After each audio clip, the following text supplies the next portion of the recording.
I'm Mark Sifter. And I'm Linda Zies Palmer. And this is Arcane Mark.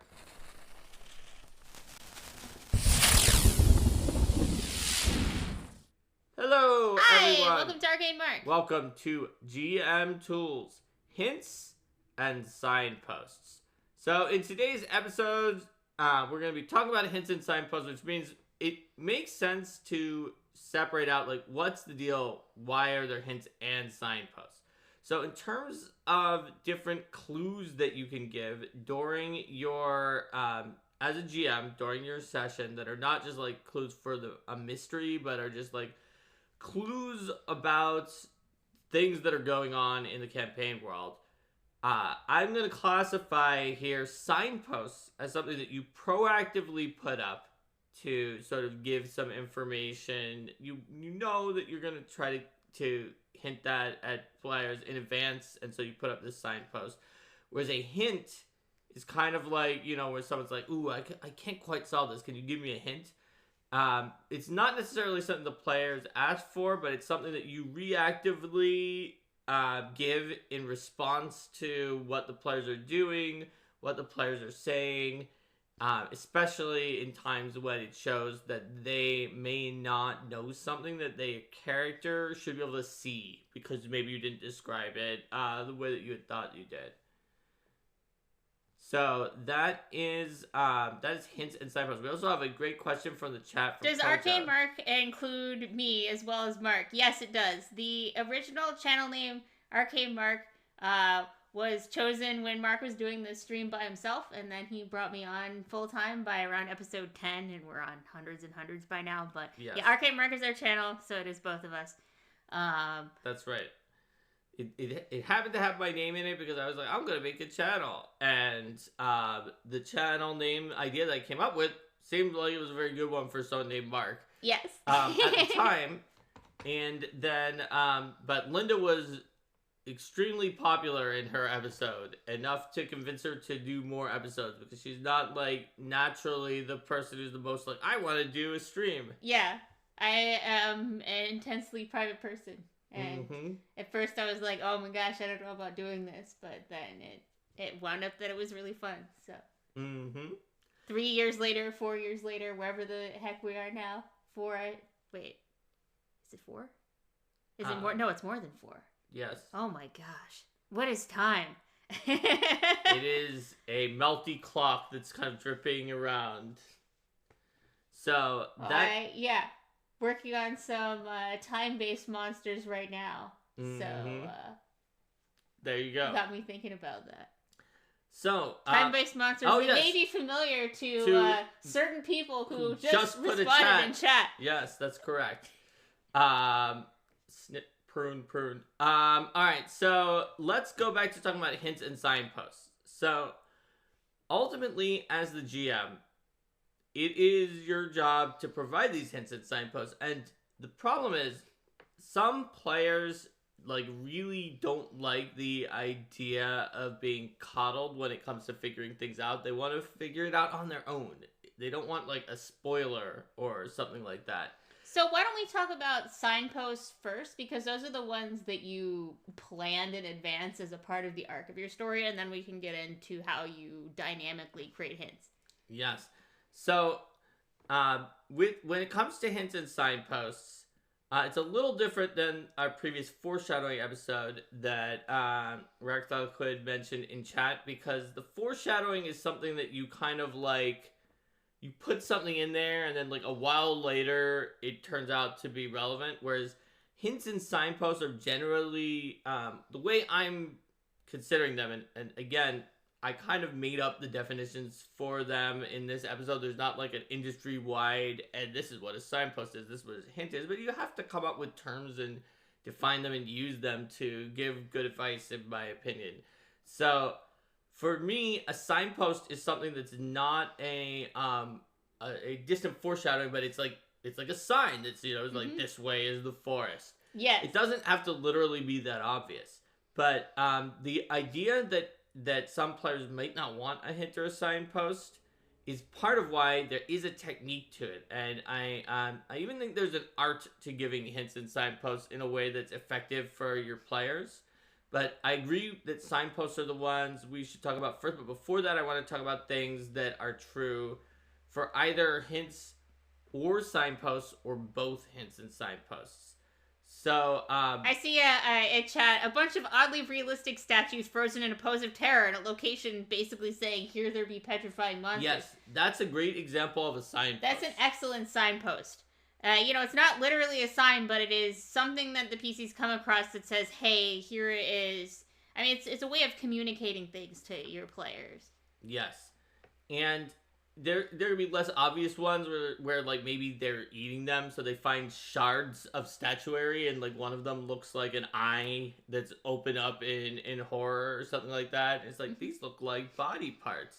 Or like you see scorch marks on the wall that may suggest that there's something with flame powers that is lurking around. That's right. So while there's an art to this, there are also techniques you can learn to up your game on giving hints and signposts. And these petrified fragments or petrified statues, these scorch marks on the wall, claw marks, these are perfect examples because an effective hint or signpost is usually one that everyone can agree, even players that want to have solved it on their own, that they should have been able to see or find out. It makes it feel like they're living in the world and they're just getting the information that a character in that world should have had based on the fiction of what's there in the area, rather than like the GM is just telling them, oh, don't go over there, there's a Medusa. Or even just, don't go over there, there's something dangerous. Mm-hmm. It's not the GM giving metagame advice. It's giving in-game information that their characters would have had. And that's why I consider those to be effective hints and signposts. So it's sort of considering, okay, there's a Medusa. How does that change the environment around it? What kind of stories and legends are going to be told about the area where there's a Medusa? Yes. Have there been strange disappearances, and what connects them together? That's right. I talk on this show, not like every time, maybe like every 10 times, about the fact that the GM is kind of like the oculus that allows the players, it's a window into this universe of the game. And without the GM, the players don't know anything their characters are seeing, hearing, smelling, feeling, any of that information. And so, therefore, you're responsible for giving that information, and that is where signposts especially, but also hints come into play, because the hints are connected in the same way where I've given an example before of a player being like, I'm going to walk 30 feet forward, and you'd be like, if you do that, you will fall off the cliff that I described that's 20 feet ahead of you. Is that okay? And so that is both one of those kind of GM, are you sure warnings, but it's also... like, it's something that their character would obviously perceive. Yes, and it's connected to hints, because it's something their characters would perceive. You're kind of giving them a hint not to do that. It's not a very subtle hint, but it's also something that their characters should have known. Like, if you were literally standing 20 feet from a cliff, you probably wouldn't come up with the idea to walk 30 feet in forward. that direction, yeah. Exactly. So there's sort of that level of, pointing things out that the character would obviously know, because they can see it right in front of them. Yes, and like we mentioned in a previous episode, before you go to the next thing, if you want to give one, but it wouldn't be blatantly obvious, you could always, like, throw some kind of check. That is literally what I was about to say. Oh, okay. Yeah, you can throw some kind of check where it's like, okay, yeah, you think that their character would probably know this fact. Yeah, exactly. That's another way to make it feel earned based on the game. And you know what? If you're playing an OSR game where characters don't kind of come up with the information or other things on their checks, but it's all based on the players, then you wouldn't give a check, right? You would still give them information that they should have definitely had based on what they can see in front of them. But in Pathfinder 2, or a lot of games that have knowledge-based skills where the characters know things based on the character's training and knowledge, then that's a great way to justify a hint. Think about it like, there's some RPGs like Powered by the Apocalypse where a bad roll in those games is something that is like, they say like, now the GM has to make a move against the players. It's like, and they give advice in those games. It's like, don't be overly kind. Don't just pull your punches. No, you rolled that. You respect the players. You have to make a move. Like Apocalypse World is a very confrontationally worded Yes. RPG when it comes to talking to the GM.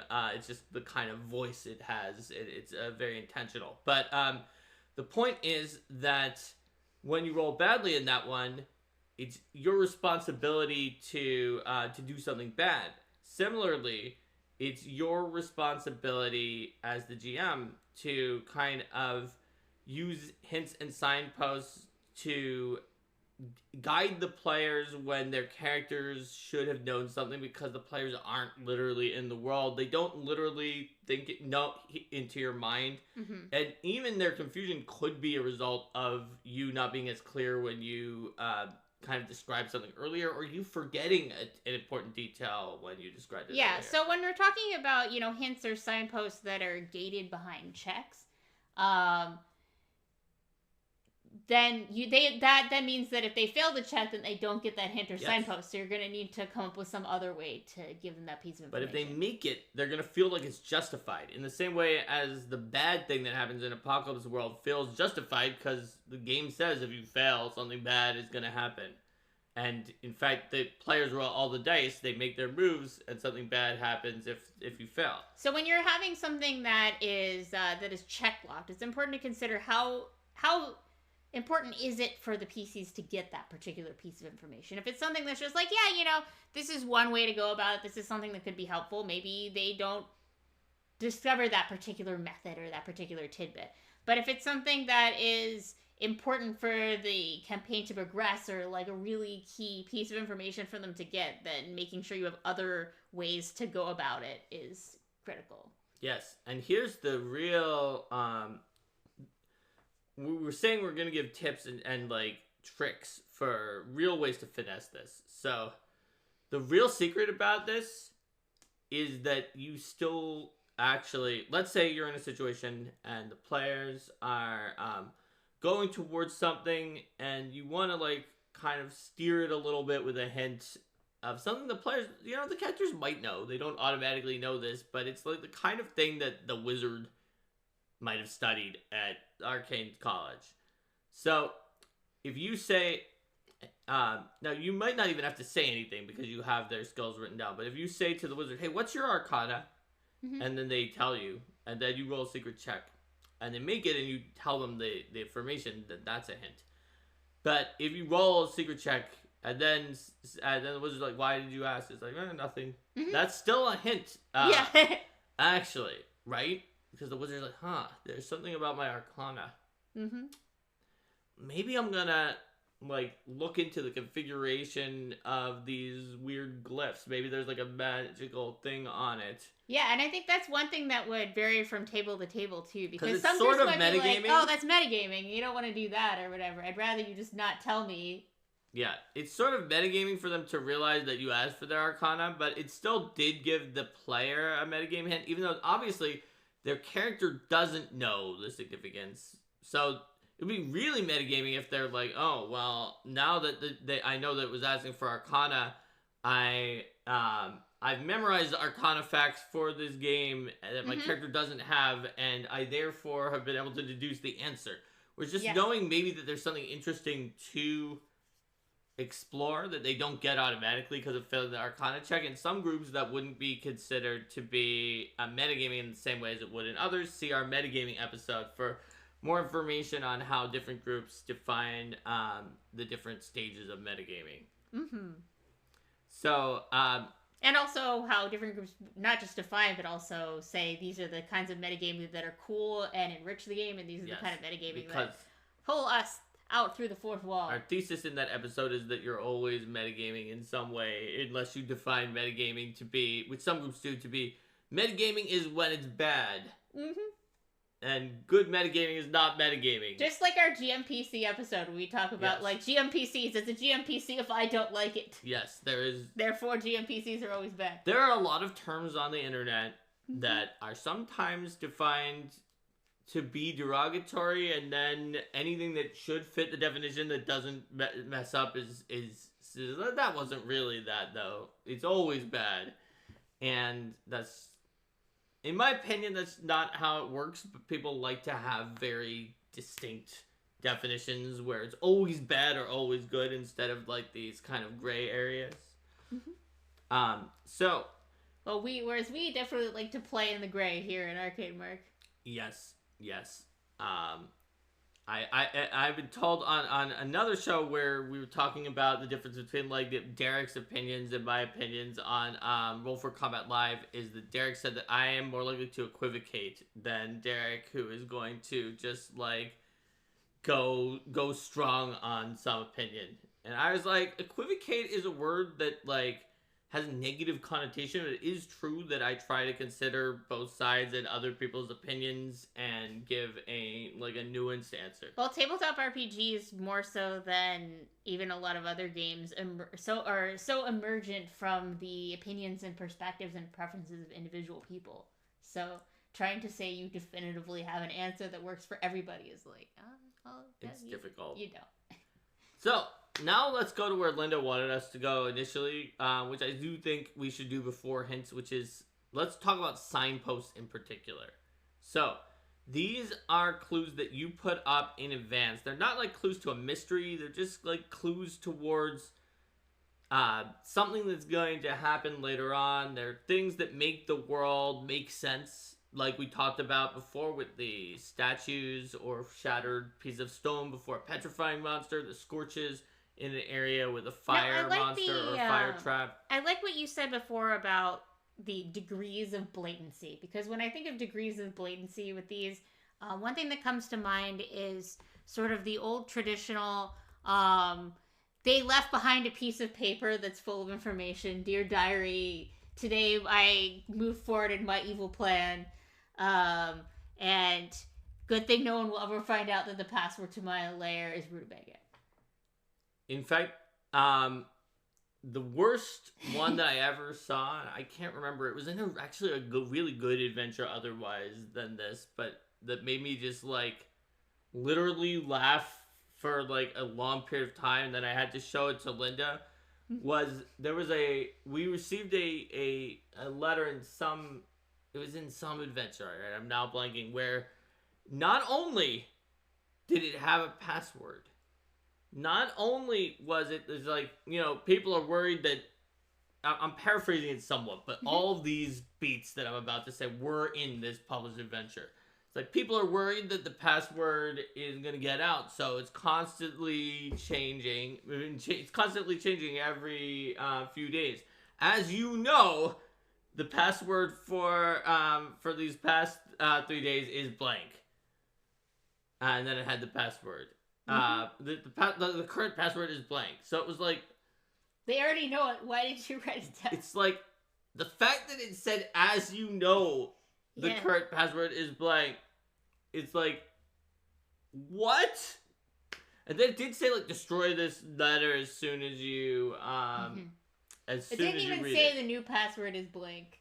Yeah, it could have just said, just so you know, the new password is blank. So, like, for your information, the new password is blank, destroy this letter. But it didn't. It was like, as you know, the new password is blank. It was like, why did you write that down if you know that they knew it? It's like the hint equivalent of, like, where the literary device where people, like, have conversations that don't make any sense for them to have, where they're like, yes, we're both experts in this field. Let us talk about basic things as if we're trying to inform someone else. Because the reader doesn't understand it, and it's a way that the reader can learn about the world. Exactly. Now, many, I would say that there are a lot of authors who have world building that has, like, especially in fantasy where there are weird rules about the world that you have to learn, who have other techniques to give those kind of signposts without making it, why are these experts reiterating and being like, as you know, magic works in this way. Well, it's part of the reason for the popularity of the trope of, like, yes, this person who came into the big city from a farm or has never discovered their magic powers before, or like, oh look, and light novels and anime where it's like this person got isekai'd in from another world and now they're learning the rules of everything right alongside you, having a protagonist that also doesn't know what's going on. Yep, light novels are always isekai. Brandon Sanderson always has someone who's learning stuff who doesn't know it, and therefore they can learn it alongside you. Like, there's a lot of ways to do this that aren't just like two experts randomly like mansplaining at each other. That's the best way to describe it. Yeah. It's like, it's not that nobody ever does that in real life, because when they do, it's like mansplaining to somebody who just already knows it. And so Mark, there's this thing called a tabletop RPG. I don't know if you've ever heard of it before. Really? We could talk about it for the sake of people who might be listening to us. Well, we have no reason to think people might be listening to us. Yes, we're just talking to ourselves about this new concept, tabletop RPG. Yeah, I heard that there's a thing called Pathfinder 2nd Edition, and some guy called Mark Seifter was involved. Have you ever heard of him? Maybe. Oh, there's a comment there. It'd be hilarious if that entire note was a trap. See, though. that would be great, that would be great. It wasn't actually the password. So, when it comes to giving an effective signpost, you want it to be a signpost that is in-world, not that is immersion-breaking.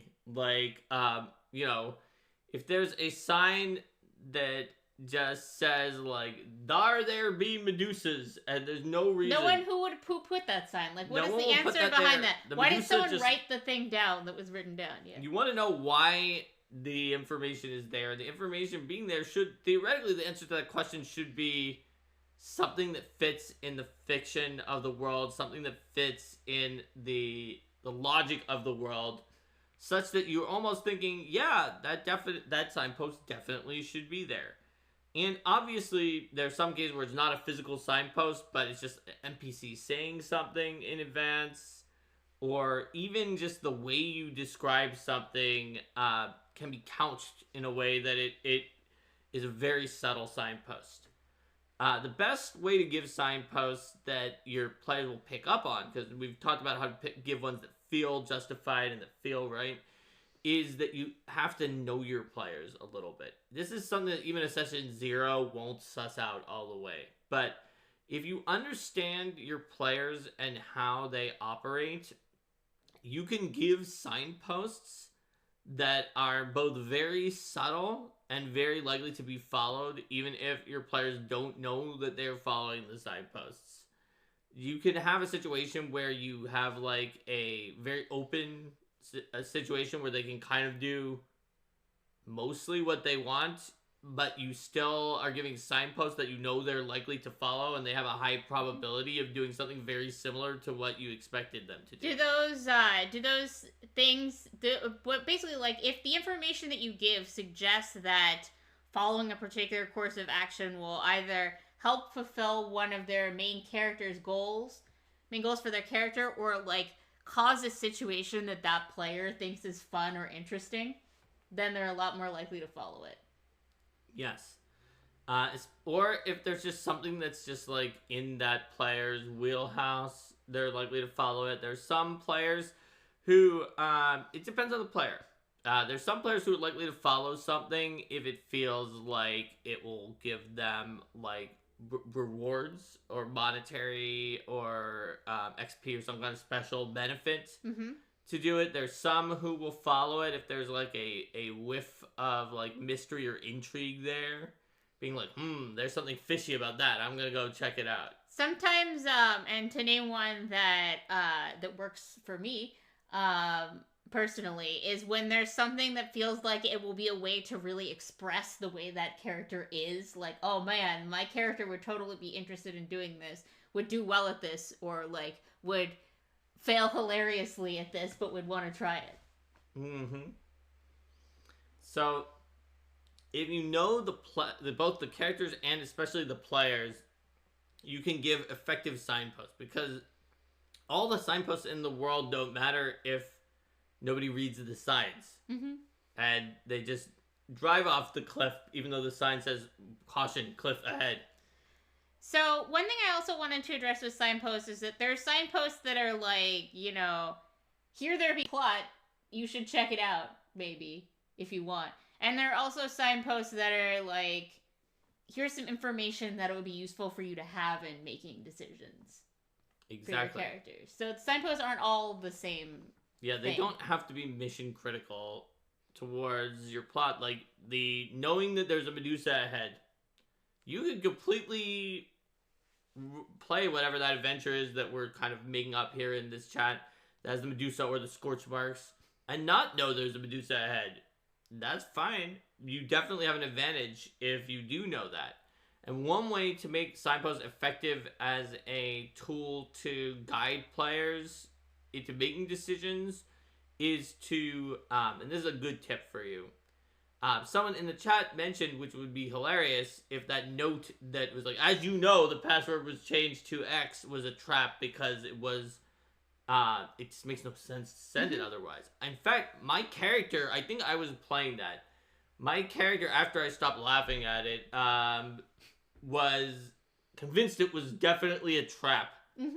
Because there's no way that anyone would write that. And that being a trap would be hilarious, because like you always have to be careful when you have things that are traps to make sure that the players don't feel like, oh, that was totally a gotcha. We never could have realized that. By traps I mean like information traps as opposed to like actual hazards. But this kind of thing would be like, yeah, you know what? Actually, it didn't make any sense. It makes much more sense this way. Oh yeah, I see why that worked. But it turned out it wasn't a trap. But the reason I'm bringing us back to talking about the trap is, if you want your signposts to be effective, you want to actually avoid something that is related to that you might be tempted to do, which is misleading signposts that cause misfortune. If you give too many of those, it can cause your players to mistrust your signposts and to not follow them when they are supposed to be signposts that are helpful signposts. Yeah, like if they are walking around and they overhear a conversation that suggests some kind of a legend about or that's like a retelling of a certain legend about a treasure, and then they decide that they want to hear more of that legend and follow up on it, and like it's always just a terrible monster, then like they're gonna stop following up on the legends that you present. Yep. Or if it's like every time there's clues that there's a Medusa, it's actually like sneak attacking thieves who it's like, oh, your eyes are closed now, we get extra damage against you. And every time, unless it's like, but it's cool if you do that like once and it's like, okay, there's one sneak attacking thief organization that uses this Medusa shtick. And then when you hear there's a Medusa again, you're like, it's those jerks again, isn't it? We really need to deal with that. And Rico said every time there was a thing about a terrifying monster, it then turns out to be a friend, because it turns out you say there's a monster, they go in and kill it, and it was actually a friendly creature that they killed. Yes, that's the problem with... Oh yeah, and the scorch marks, that was an ice monster who bought a one-use scroll of fire so that there'd be scorch marks. So that you would think to protect against fire. Subverting expectations occasionally as a little, like, subtle spice is cool. Like, having something that's like, wait a minute. But, like, you don't want to do it all the time. You want it to be that, like, oh, wow, that. Yeah, I think that subverting expectations is great.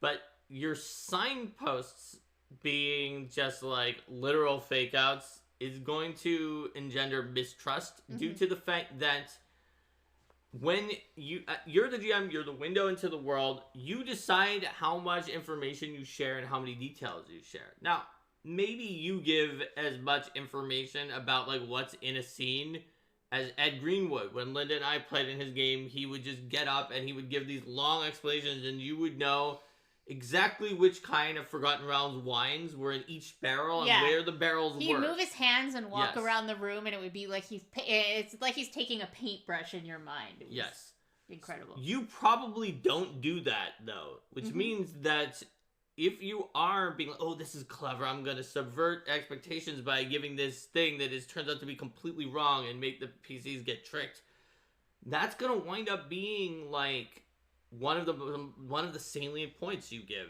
It's going to wind up being like a significant enough percentage of all of the times that in that session that you went all in on a description, and especially a significant percentage of all the signposts, that it can make people mistrustful of your signposts just from one or two. And to build up a comment in chat, there's a balance to be found. One NPC betrays the party would be great, but if every NPC does so, it becomes a mess. When there are signposts and things that you're presenting that could be misleading, it's worth thinking about why does that misleading signpost exist. Like, usually there's going to be some kind of agency or intention behind something being presented in a way that's unclear. And then that getting to the root of that situation, PCs can eventually be like, oh, in some ways, like, it may be misleading on the surface, but it is a signpost that helps to point at a deeper truth. Yes, and in the flip side, a misleading signpost that you realize was signposted by a prior not misleading signpost that you may have missed, or some form of foreshadowing in the past, can sometimes be a little more okay than one that's just there and is misleading, just with no lead up to it. So, just be careful about misleading signposts if you want your signpost to be effective, because, and you know your players. Some players, it's fine if 20% of them are misleading, they'll still work great. Some players will get so shell-shocked by one misleading signpost out of like 100 that suddenly they're being very kind of scrutinizing every signpost and generally not following them in the way that you were hoping, which becomes a trust issue when you're the one who's the window to the world, who's providing all the information, where they sometimes ask is like, did you withhold information? They start asking questions that you were not prepared to answer and that you didn't think were relevant, because they were thinking, maybe I could have gotten around that misleading signpost if only I had asked the right questions at the time. Yeah, and if you get into that point, you probably want to have a conversation with your players about, like, hey, it seems like folks were not cool with that particular plot point. I'm not going to do that kind of thing in the story again, so that you can get back to stuff if it's clear that, like, people are like, I'm not enjoying this because now I'm worried. And with the NPCs who can betray the party, like, look, you can give an NPC that betrays the party. I don't think that's related to a misleading signpost. Like, anytime the party has to decide to trust, like, the cloaked figure in the tavern who's giving them the quest, or anybody else, they know that other people have motivations, other people have their own goals. Maybe someone will betray them. Maybe someone betraying kind of implies that they've always been on their side, but maybe they've never been on their side. They've always been on their own side. The difference is if you give explicit signposts in addition to just the normal, like, oh, this NPC is friendly and is giving you a quest, but it's up to you whether to trust them. If you give lots of signposts that they're super indicating that they're trustworthy, yeah, and then they betray the party, then that's not just something that the NPC has done. It's like, really, you went out of your way to show that they, like, risked their life to save us here. That's something that you, as the GM, decided to spend your details on signposting the NPC being trustworthy. And that's different than, like, them risking their life. I would not say that's a signpost. That's an action they took. And maybe they intentionally did take that action to try to build up trust on the PCs. Maybe they set up the situation where they saved their life to try to get the PCs to feel like they were in their debt. I think that's okay. But, like, giving subtle signposts where it's like, or even signposts that are less subtle, that are, like we said, like an NPC could just tell you a Medusa's in the other room for the Medusa. Just a signpost of, like, where just, like, a deity is speaks out and is just like, talk about not subtle. Yes, it's like, that person is very trustworthy, says your god to the cleric. I know with my all-seeing knowledge. But to pick something that's I would consider in some ways, like, if you have them like making a specific plan to be like, yes, I am very trustworthy. But if it's within the NPC's agency, I think that in general, that is something where you have to inherently consider why people act the way that they do. So then would you consider that the NPC who arranged a situation such that they could seem to be risking their life, like, that's a signpost that you've set up to make them seem trustworthy. Whereas if they just, like, dynamically, in response to the situation, decided that they were going to fight alongside the PCs when an encounter went bad, then that... I would say that them arranging that is just, like, a scheme. Mm-hmm. Whereas, like, you using various techniques in the game to, like, point people towards them being trustworthy. Like, if you, the GM, use the technique, you've decided to include it, then it's a signpost. Whereas if the NPC decides to do it, which, yes, you are the one controlling the NPC, but any author or GM knows that eventually some of these characters have minds of their own and they know what they want to do. If the NPC decides to do it because it's their scheme, it's like, no, yeah, part of their fundamental scheme is to seem like a savior for the characters here. That's a plot and a scheme. Whereas if it's more like, you're like, I want to betray the party. How can I do that? Maybe I'll throw in this situation, which then the NPC can save the party. Then maybe it's a signpost because you've decided, as the GM, to contrive something that even the NPC didn't set up. You wanted to give them a chance to appear more trustworthy than they actually were. Yeah, that makes sense. Whether it's something that originates directly from the NPC's goals and motivations or from some other situation that you've thrown in them. I see a few other comments here. Comment, no, the worst is if there are two choices and the one you pick is the betrayer no matter which one you pick. Yeah, don't do that. I've mentioned this before, I think, on somewhere. I think maybe the Choose Your Own Adventure episode of Roll for Combat Live. But I used to do Choose Your Own Adventure books when I was little, and I had these Mario ones. And there was one that, when I was a little kid, made me so upset because of the fact that there were these like Yoshis that were going to, like, wanted you to hang out with them. And if you chose to hang out with them, they were actually like the evil Mega Moles and they killed you. And said game over. If you chose not to, then they turned out to be actually Yoshis. They were very sad that you didn't hang out with them.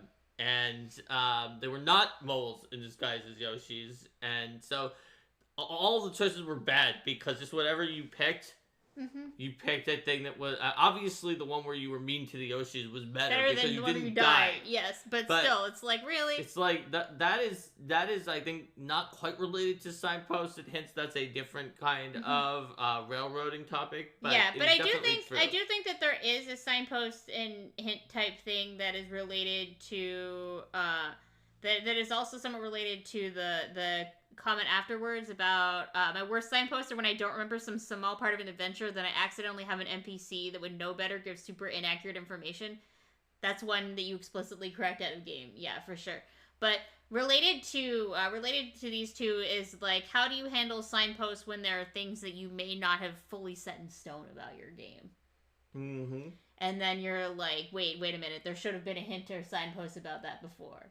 Yes. Well, a Rico-related bad signpost, of course, that I've mentioned probably on this stream multiple times is Bob the Guard from Shackled City, who, we had a newbie GM who was trying to get my character who wanted to go to the library into the adventure, which starts in, like, it starts with the characters, like, being in an alleyway ambush together. That's just how it starts. Like, but the GM decided to give us all little intro scenes where we entered the city if we weren't there or something like that. And my character was coming from another city, so I talked to a gate guard named Bob.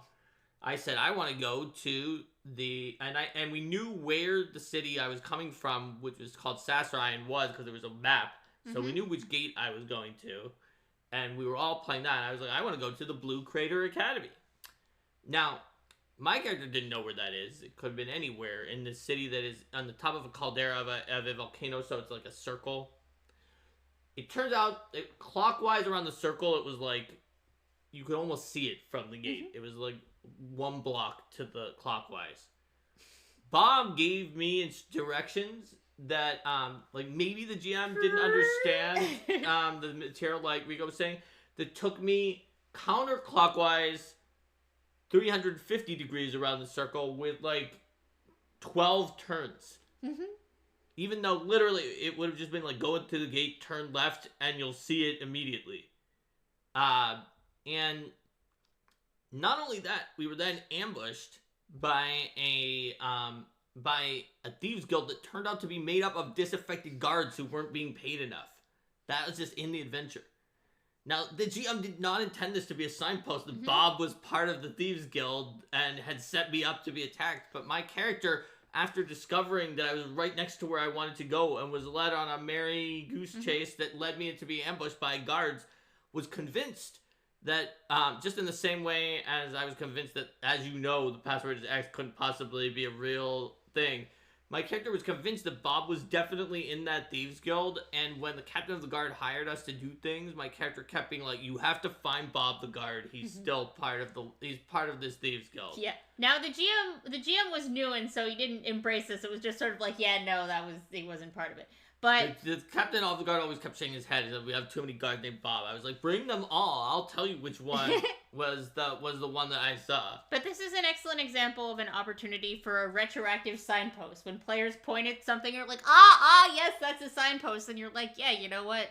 I'm thinking that's a signpost. I'm going to make them right. It could have been. Because it's a better story. It could have been a brilliant way to try to signpost that there's a Thieves Guild of disaffected guards where the guards actually lead you into ambushes. Because that would be a good MO for disaffected guards who formed a Thieves Guild. Yeah. And then it's sort of like, you don't have to decide everything in advance. And sometimes you're improvising and doing things, and we'll be talking about that in our improvisation episode more. But definitely embracing the opportunity to accept retroactive signposts when people see them, and make that true if it's cooler than what you thought. I mean, the only things that are definitely true are the things that the PCs have directly seen and experienced, and the things that that are consistent. And so as long as what you come up with is consistent with the signposts that you've dropped before and you can explain it, then yeah, sure, change the story. Yep, absolutely. Best to change the story in a way that makes things more interesting and more the players succeed, or the players come up with something cool, rather than oh yeah, well you're being too successful, so I'm going to punitively change the story so you're not. That's not cool. Yep.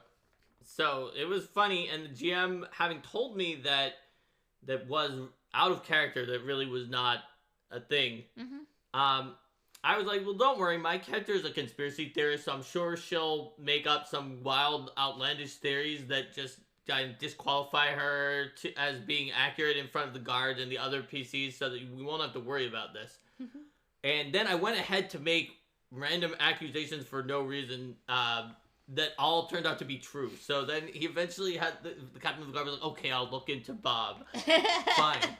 Nothing ever came out of it though. But it was just because of the fact I would just make up being like, okay, in this thing that you sent us to do, I think there's an X creature for the worst possible reason, and therefore you have to give us silver weapons. And then there was, and they were like, how did you know? You'd be like, I went to this house and there were a few, and I didn't see any mirrors, so, when I was in the room, so clearly there's a vampire that lives there.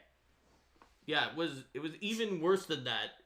But I don't want to give too many spoilers for Shackled City, where it's being attacked by a Thieves Guild immediately at the beginning. Yeah, well, that's why I picked one that wasn't exactly what it was. So. Yes. But it was actually worse than that in terms of what my actual logic and evidence was for the creature being there, and it was there, which I was not expecting at the time. So sometimes the players can just create signposts out of something that was not, in fact, enough of a thing to be a signpost at all. Because that was an example of my character deciding that a random note on the wall that just said the name of a character who's clearly the bad guy, because it was left by the enemies we were going after. Just the mouthfeel of that name, sounded like a. She was like, that sounds like an X creature name. Yeah. For almost no reason, it was, and everyone was like, "What do you mean that sounds like an X creature name? That could be anything." Said all of the other players and all the NPCs. Yeah, and you're like, that name ends with an X. Clearly, it's a dragon. Yeah, it was kind of like that, but even weirder. Yep. So that's kind of what I want to talk about mostly in terms of signposts specifically. Mm-hmm. Now let's talk about reactive hints. Reactive hints, and we're talking about like kind of the old like, can I get a hint? But maybe the players didn't ask for it. Usually they won't. Mm-hmm. Depends on your players. Are hints that you give when you've noticed that something is off with the player's understanding of the situation. That could be because of your description as the GM about what the situation is and how the world is. And so you're trying to sort of use a hint to guide them on the path. It doesn't have to be so obvious as like, I'll give you a hint. Mm-hmm. In fact, usually with a hint, you don't want to start with, I'll give you a hint, because that can make some players feel bad or like you cheated them out of solving it. Some of them maybe, for example, like that a player actively states something that you know is incorrect and that their character knows is incorrect. So, you know, they're making a plan for traversing the city, and they're like, we'll go through the market district on our way to the docks, and you're like, you know that the market district and the docks don't connect. Right. Or be like, since it's night now. Yeah, it's like you see the sun. Yeah. It's in the sky.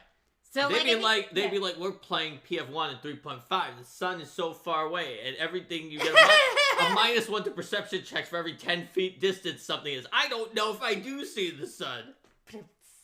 Yes. But like, you know, I guess the most obvious category is like player literally said something that they and their character definitely observed to be incorrect. Yes, so that's the most extreme example of a hint. That's more of like a, you have to do this. Yes. And not even the most persnickety player is going to be like, that was GM interference with us solving what was going on. Because like, no, yeah, we should have known that, or we should have been told that. You didn't even tell us it was day at any time. Or like, you never told us where the marketplace was. So yeah, that's really important. But our character obviously knows it because we literally just walked through the districts. Yeah. That's also the category that I would put in, like, I walk 30 feet this way, well, you know that 20 feet this way there's a cliff. Mm-hmm.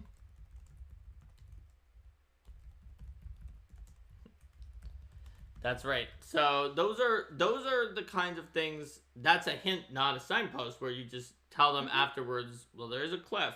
So sometimes a hint is also similar to the GM being like, are you sure? Yeah. But it's usually not in the form of, are you sure you want to do X? But it's the kind of thing where you subtly bring up a fact, or maybe not so subtly, that can move the players more in the right direction. Usually just like the signpost, one that is in-world, that they would know, and that makes sense that their characters would have rather than you. But sometimes, depending on your players, I've had GMs whose style was just being like the newbie GM in the example, it was just a look, Mark. But this is absolutely perfect for if Bob was a member of this guard-based thieves guild, but he really actually isn't.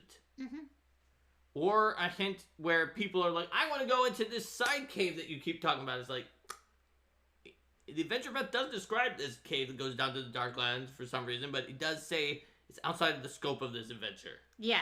So then you're being like, hey, you know, it's outside the scope of this adventure. You're not gonna find anything interesting down that way, because the GM's like, the GM wants to keep things going with the adventure. They don't want to like spend time being like, yes, you find this cave, and in this cave there is a weak monster, and then you keep going, and you're going for.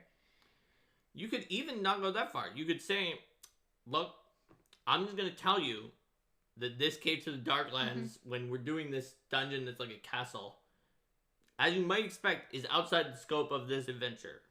Now, you want to go there, I'll come up with some content for you, but just so you know, it's not in the scope, and I don't have that content right now, so we'll have to stop the session if you go there. Like, that's a style that that can work well for a lot of groups. Some groups don't like the immersion breaking of you just telling them it's outside the scope of the adventure, so know your players before you use it, but most players will be very understanding of that fact. Yeah, because it's like, it's not what you prepped, and then you have to try to come up with stuff. I mean, I've definitely had my fair share of Darklands tunnels where it's like, you go for where that have basically been you go for a while and then you have some kind of monster encounter that you didn't see any signs of other people from above having come down this way, and eventually you're like, yeah, we've been traveling through the Darklands for a few hours now, and we've come up with a couple encounters, and maybe found something interesting while we were down there, but it's clear this has nothing to do with what we were doing before. So Daylight Reject asked a question that was related to my next little tip about hints, which is, what are the thoughts of redirecting them with a threat? That is exactly a way that you can give a hint effectively. So with the Darklands example, you could, one of the times I've done it, instead of just telling people it was outside the scope of the adventure, I had them spot a creature that was like 9 levels higher than them that was in there, and they're like, we shouldn't go to this. But similarly, if players are leading their characters down the wrong path, having a sudden urgent need to do something because suddenly an ambush or suddenly a some kind of pressing thing that leads the players to just obviously have to deal with that thing can sometimes derail the problematic, like, the way that the like train of thought that people are having, and once the new information falls from the encounter, maybe there's no need for anything else.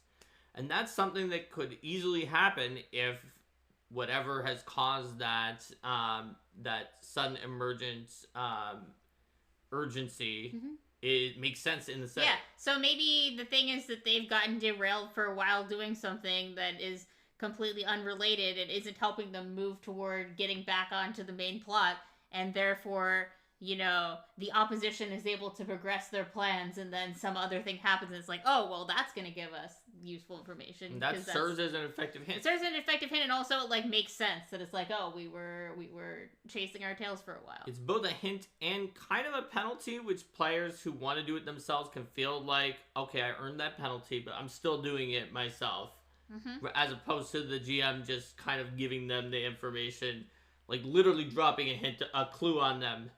It's like, no, this is an encounter. We had to fight for that information, and we did get ambushed because of the fact that we were going down the wrong way. And to go back to the redirecting with a threat that's bigger than them, another thing you can do is show that something bad has happened to a PC proxy, or someone who is so, like, the classic, like, the bodies of the dead adventurers. Oh, their gear shows that they were as high level as us, or more powerful, or, like, you see the dangerous monster, but that's you're not immediately sure that it's 9 levels higher than you, but you see something that you do recognize as 2 levels higher than you that's running in terror from it, and then you're like, oh, okay, maybe we shouldn't deal with this. Yeah, Rico said that guy just knocked Worf aside like he was nothing. Yes, exactly. Yes, exactly. Worf is the perfect PC proxy. That's why he was the Worf effect, where for those who don't know the TV tropes, Worf effect is not WH, the one about Worf Sapir, but is where like there's a character who's shown to be a badass and good at fighting, and then whatever the creature of the week is always beats them, and they always lose, so that it can be shown how threatening the current threat is. Yeah. Some sort of way to communicate that. There's also, like, if the opposition doesn't take the PC seriously and toys with them a bit, giving them a chance to run.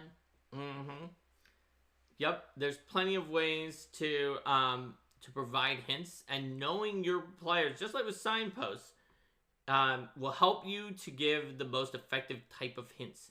You're the one who has seen how your players reacted to pretty much everything else that you've done, so you might notice things that will catch their attention, or that can either derail them or kind of help focus them in certain directions. Let's talk a bit about hints that come from things that NPCs say. I mean, the most blatant version of this is, like, you're with your PCs are talking to an NPC who then directly says, hey, that's a bad idea, or like, oh, I heard this. Yeah, the PCs are talking with the NPC and they're planning to assault the fortress, and the PCs are like, we're just gonna paratroop in from the air, and the NPC is like, well, the fortress has, like, anti-air magical like cannons that just automatically target anything that's in the air, even What's if your it's plan invisible. for dealing with those? Do you have a plan for dealing with that? Because they are really dangerous. And so far, there have been 10 attempted air assaults on the fortress, and they all failed miserably due to those cannons. So, like, it makes a big difference when you're doing this and how players are going to receive it. If, like, the person they're talking to is like, yes, this is a former soldier or a soldier who used to work out of that fort and then knows about it, or like this is like. Whereas if it's like the flower girl from Midgard, it's like, why does Eris know about these anti-air repeating crossbows? Like, my name is Eris and it's anti-air, so I thought. So, like, make sure that the NPC is someone who would logically know that information so that it feels natural. That's right. But if you have an NPC in who would logically know the information, that can help you give a hint. Or if there's lots of different hints you could potentially give, you can try to give a hint that's in the genre of knowledge that the NPC would have. So, like, that would be the example of a hint that the soldier would give, whereas maybe a scavenger who picks up, like, items from near the fortress would be like, yeah, I always find dead Pegasi in the gutter near the fortress. I don't know why. But the Pegasus riders always have good stuff. And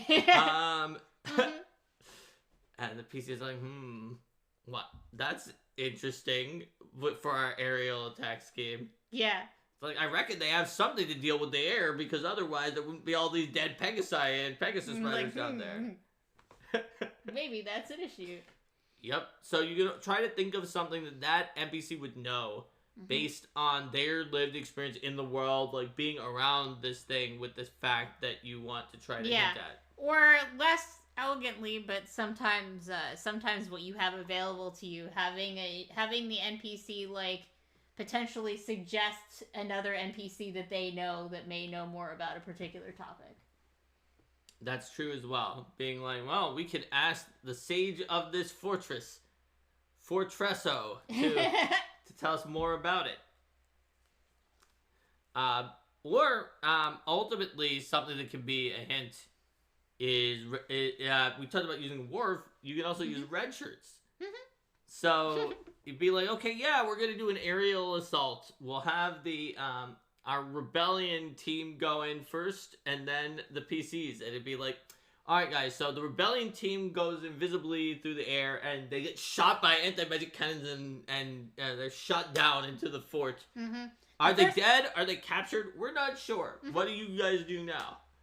So that's sort of goes beyond the realm of a hint into, like, they definitely know that there are cannons there now, but it does give them an opportunity to react in a way that being just shot by the cannons. There's hints and then there's like bludgeons.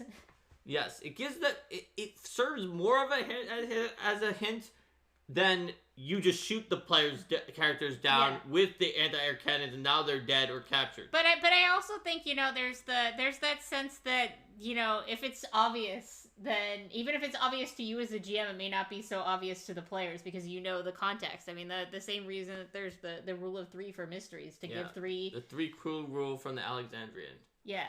Yes. Player, it's never as obvious to them as it is to you because you know everything in your head about the world, and they do not. They only have an impression based on what you've said and their own ability to paint a mental image. So they might need something that's as obvious as the red shirts being shot down to get it across. Yeah. Even if an NPC says there's magical anti-air crossbows, they'd be like, crossbows? Those are the weakest weapons. That's probably not actually dangerous. And NPC's like, no, it's really been a problem in the past whenever anyone attacked. They're extremely powerful. And like, yeah, well, an extremely powerful crossbow is about as powerful as a non-magical bow, so I don't care. Yeah. And then, but maybe they need to see that it works before they actually believe it. Another thing that can kind of fall into this category of hints, but it's not really a hint, is like when you let them, when they take that first step in and they see that things are terribly wrong, and you give them a chance to like back out at that point. Right. And that's an aspect where, like, sometimes it's tricky. You have to come up with a way in the fiction and in the world that it works, because it's like, well, this enemy has much higher movement speed than the PCs. How are they going to have a chance to back out? You can think about ways involving distractions or like multiple goals that the NPCs have to worry about, or like think from the NPC side. The NPCs go towards the fort. This happens with the red shirts. The NPCs see these PCs, and maybe they have a way to pursue the PCs very easily. That's faster than the PCs, and the PCs are like, no, we're going to get out of dodge. Those crossbows actually were powerful. But maybe they don't want to leave the security of their fort, or they need to protect Maybe it. they're worried that this attack was so incompetent that it's obviously a ruse to get them to all leave after these other weirdos who just ran away immediately. It's like, how likely are assailants to run away? They're just getting us to leave so that then a third team can go in, free the ones we captured at first, and then take over the fort. So let's not do that. Let's instead double down on our protections that we have here, and maybe set some additional traps or things like that. So there's lots of ways around it, but I think that these techniques have shown how you can use proactive signposts and reactive hints to help guide your PCs and your players and give them information that they probably deserve to have, and even if they don't, that you want them to have, without them feeling like you're kind of railroading them or that you're taking away their ability to solve things on their own. Yeah, because you never want players to feel like you are telling them how they have to play. Right.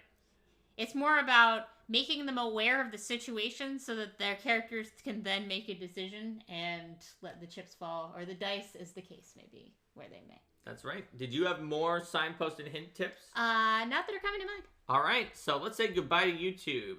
Bye, YouTube. See you next time. Bye!